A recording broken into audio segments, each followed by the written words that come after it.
Have you ever wondered why some people always seem to have their house tidy, even though they have 1,000 commitments? I discovered the secret, and it's not what you imagine. My name is Regina, I'm 52 years old, I have 3 grown children, and I spent half my life believing I needed to dedicate hours each day to keep everything in order. I was completely mistaken. You know that feeling of coming home after a busy day and finding everything in disarray?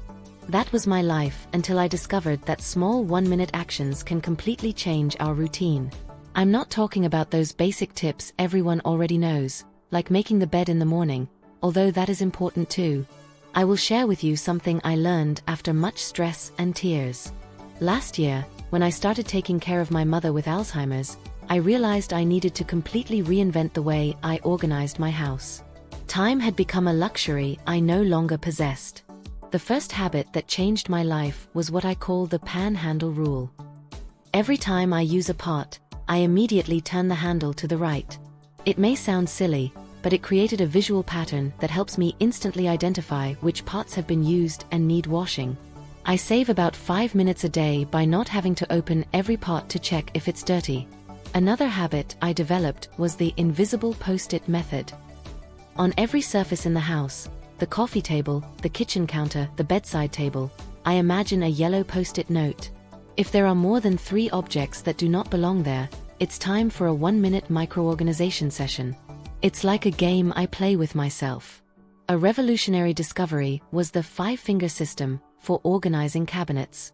Each finger represents a category: the pinky for items rarely used, the ring finger for seasonal items, the middle finger for monthly use, the index finger for weekly use, and the thumb for daily use.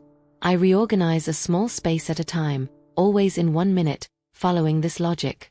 I remember when my eldest daughter, Anna, laughed at me when she saw me counting on my fingers while organizing the spices. Today, she uses the same method in her apartment in Sao Paulo. The 4th habit is what I call the remote control rule. Just as we always keep the TV remote in the same place so as not to lose it, I created strategic spots for items that tend to wander around the house.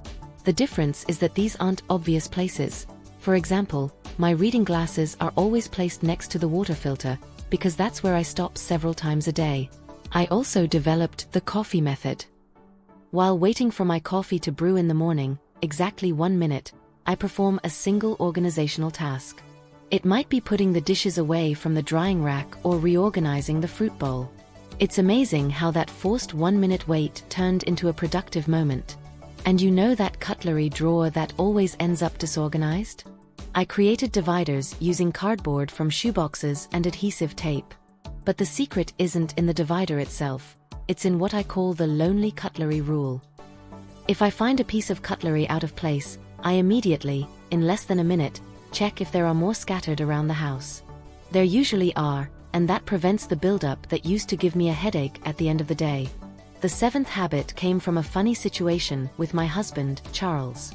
He always left his socks scattered around the house, and one day, tired of complaining, I created the reverse path challenge. Every time I move from one room to another, I look back and observe the path I took. It's impressive how this makes me notice small things out of place that would normally go unnoticed. It literally takes seconds and avoids that "when did this mess happen?" feeling. A discovery I made by chance was the elastic trick. I placed colorful elastics on the handles of cabinet doors. Green means everything inside is organized, yellow means it needs a little tidying up, and red indicates urgent attention. This helps me quickly identify where I need to focus my energy when I have a free minute. The 9th habit is what I call the half-moon technique. When I clean any surface, I make half-moon motions instead of a back and forth. I found that this is not only more efficient but also helps me avoid missing any corner. My daughter-in-law, who is a physical therapist, explained that this movement is also better for the wrists. Something that revolutionized my routine was the speaker box method. I placed a Bluetooth speaker in the bathroom, and every time I play a specific song, which lasts exactly 1 minute, I perform an organizational task in that space. Sometimes it's cleaning the mirror, other times it's reorganizing the products in the cabinet. The music works as a fun timer. I also created the hidden magnet system. I stuck small magnets in strategic places. In the area under the sink, behind the refrigerator door, inside the bathroom cabinet. They hold laminated lists with 1-minute tasks that I can do in that area. When I'm waiting for the water to boil or for the microwave to beep, I quickly check the nearest list. The 12th habit was born during the pandemic when I started shopping online more. It's the empty box protocol. I always keep an empty cardboard box on each floor of the house. Anything that needs to go to another floor goes first into the box. When I move between floors, I take the box with me. Simple as that. I save several trips throughout the day. One of my favorite inventions is the mental highlighter trick. Mentally, I highlight in fluorescent yellow anything that is out of place. It's as if my brain does a quick scan of the environment, spotlighting what needs attention. I do this especially when I'm on the phone and walking around the house. I also developed the damage control method. Instead of waiting for the mess to accumulate, I created small control stations around the house. A little basket on the stairs, a hook behind every door, a decorative jar on the coffee table. These are temporary collection points that prevent objects from spreading too much. And last but not least, there's the bell ritual. I installed a delicate little bell on the kitchen door. Every time I hear it ring, whether from the wind or someone passing by, I perform a 1-minute microtask of organization. It's like a gentle reminder from the universe to keep things in order. Now, let me tell you something I discovered recently that completely changed my relationship with organization. You know that story that we need 21 days to form a habit? Well, I discovered that for 1-minute mini habits, we only need 3 days. That's how I managed to implement all these changes without feeling overwhelmed. One thing I realized is that many people confuse cleaning with organization. They are different. For example, I created what I call the 3-touch theory. If I need to touch an object more than 3 times in the same day, clearly it is in the wrong place. That's how I discovered that my can opener should be kept near the stove, not in the cutlery drawer, and that my cell phone charger works better on the coffee table than in the bedroom. You know that moment when you're heating something in the microwave? I created the 30 to 30 challenge. In the first 30 seconds, I organize a nearby drawer. In the next 30, I clean a surface. It's amazing how these dead moments have become allies in organization. An interesting discovery happened when I started observing my cat, Ming, and his behavior. He always chooses the most strategic spots to sit and observe the environment. This inspired me to create observation points around the house. Places where I pause for 1 minute and look at the space from a different perspective. It's surprising how we notice the disorder from another angle. I also developed what I call the invisible color code. Mentally, I divide my house into color zones: blue for resting areas, green for dining areas, and yellow for work areas. If I find something yellow in the blue zone, I know I need to address it immediately. It may sound complex, but once you get used to it, it happens automatically. A technique that has been very popular among my friends is the reverse remote control method. Just as we have a specific place for the TV remote, I created forbidden zones. Places where certain items can never stay. For example, no cleaning products can be on the kitchen counter, not even for a minute. This prevents the temptation to leave just a little bit. Another interesting discovery was the happy drawer principle. Every time I open a drawer, I need to smile at what I see. If I don't, I take a minute to organize at least a small part. It's amazing how this changed my emotional relationship with organization. The reverse post-it method has also worked very well. Instead of using post-its to remind me to do something, I use them to mark areas that are already organized. This creates a positive visual effect and motivates me to keep other spaces equally tidy. I also created the glass of water ritual. Every time I go to drink water, which I do several times a day, I take the opportunity to perform a micro-organization task on the way to the kitchen. It's as if every sip of water also represents a sip of organization. And there's the magic mirror trick. I placed small mirrors in strategic spots around the house, inside the kitchen cabinet, behind the bathroom door. They aren't for me to admire myself, but to duplicate my view of the environment and notice things I would normally miss. A technique I developed recently is what I call the mental photo method. Before leaving a room, I take a mental picture of how it looks. When I return, I compare reality with the image I stored. This helps me quickly notice if something has changed or is out of place. It's amazing how our brain can be trained for this. Another interesting discovery was the travel suitcase trick. You know when you come back from a trip and you have that extra motivation to quickly organize things? I decided to apply that traveler's spirit to everyday life. Once a week, I choose a room and pretend I've just returned from a journey. It's surprising how that changes my perspective and energy for organizing.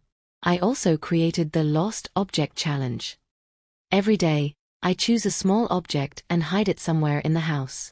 At the end of the day, I give myself 1 minute to find it. This forces me to look at the spaces more carefully, and I often end up organizing things in the process. The reverse timer method has been a revolution in my routine. Instead of setting a timer to remind me to do something, I set it to remind me to stop.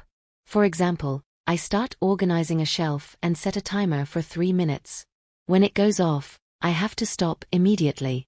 This prevents me from getting lost in one task and neglecting others. I also developed the soundtrack technique. I created a playlist with songs that last exactly 1 minute. Each song is associated with a specific organizational task. When I play the playlist, I follow the tasks as the songs play. It's fun and keeps me focused. A curious discovery was the principle of organizational gravity. I noticed that objects tend to accumulate on horizontal surfaces, tables, counters, the top of the washing machine. So, I developed the habit of slightly tilting these surfaces when they're not in use. A book placed under one side of the ironing board, for example, discourages the accumulation of clothes. The inverted magnet trick has been a success at home.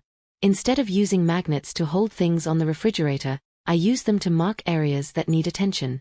A magnet on a cabinet door means I need to tidy it up at the next opportunity. I even invented the detective game. From time to time, I choose an object that's out of place and try to mentally reconstruct how it got there. This helps me identify patterns of disorganization and create more effective solutions. The traveling post-it technique has been very useful. I keep a notepad of post-its with me, and whenever I notice something that needs to be done, I write it down and stick the post-it in the exact location where the task should be performed. This eliminates the need for centralized lists and makes tasks more visible. Finally, I developed the contrast method. Once a week, I drastically change the position of a piece of furniture or a decorative object. This contrast forces me to look at the environment with fresh eyes and notice things that need organizing, things I had normalized in the previous arrangement. A technique that has worked wonders is what I call the 5 senses rule. When entering a room, I take a few seconds to experience it with each sense. What do I see that is out of place? Do I hear any strange noise from a poorly closed drawer? Do I smell something that indicates a need for cleaning? This multisensory approach helps me capture aspects of disorganization that would normally go unnoticed. I also developed the surprise box method. I keep a box in each room where I put objects I don't know where to store at the moment. Once a week, I give myself 1 minute per box to decide the final destination of these items. It's amazing how, with this incubation time, it becomes easier to decide what to do with each thing. The invisible weight trick has been a revelation. I imagine that every object out of place adds an invisible weight to the house. When I feel the house is heavy, I know it's time for a quick round of organization. It's a playful way to stay motivated. I created what I call transition zones. These are small spaces between rooms, such as the top of the stairs or the hallway, where I set up mini organization stations. As I pass through these zones, I do a quick check. Am I carrying something that belongs to the room I'm heading into? It's time to put it in the right place. The time mirror technique has been fascinating. I placed a small clock next to every mirror in the house. Every time I look in the mirror, I check the time and use it as a reminder to perform a micro-organizational task. It's a way to associate self-care with caring for my environment. Another interesting discovery was the reverse entropy principle. Basic physics teaches us that things naturally tend toward disorder. So, I developed the habit of, every time I leave a room, leaving it a little more organized than when I entered. It's like swimming against the current of chaos. The object history method has been not only useful but also emotionally rewarding. When I find something out of place, I imagine the story of how it got there. This helps me understand behavioral patterns and create more effective solutions. I also developed the emotional remote control technique. Just as we use a remote to change channels, I created a mental remote to change my emotional state regarding organization. If I feel overwhelmed, I press a button in my mind to switch to 1 minute at a time mode. The cookie jar rule was an accidental discovery. I realized that we always keep the tastiest cookies on top of the jar. I applied this principle to organization. The items used most frequently should always be the most accessible. It may seem obvious, but it made a huge difference. Finally, I created the wind chime ritual. I hung a wind chime on the balcony. Every time I hear it, I pause for a moment and perform a mental organization. What needs to be done? What can wait? It's a way to use an element of nature as a reminder to keep the house in order. Implementing these habits transformed not only my house but my life as a whole. Organization ceased to be an arduous task and became a series of small moments integrated into my day. I discovered that true magic is not in occasional deep cleans but in the consistency of small actions. I remember when my youngest daughter, Beatrice, returned from college for a visit. She was impressed with the change and asked me what the secret was. I replied that it was simply the practice of taking care of things a little bit every day. She laughed and said, "Mom, you've turned organization into meditation." And you know what? She's right. These mini organization habits have become a form of mindfulness, a way to be present and aware in my own space. It's not about having a perfect house, it's about creating an environment that supports us and brings us peace. So, if you're feeling overwhelmed by the task of keeping your house organized, remember, you don't have to do everything at once. Start with one habit, 1 minute a day. You'll be surprised at how much you can achieve in small moments. True change happens in the details, in the choices we make every minute. And believe me, your future, more organized and calm self will thank you for every minute invested today.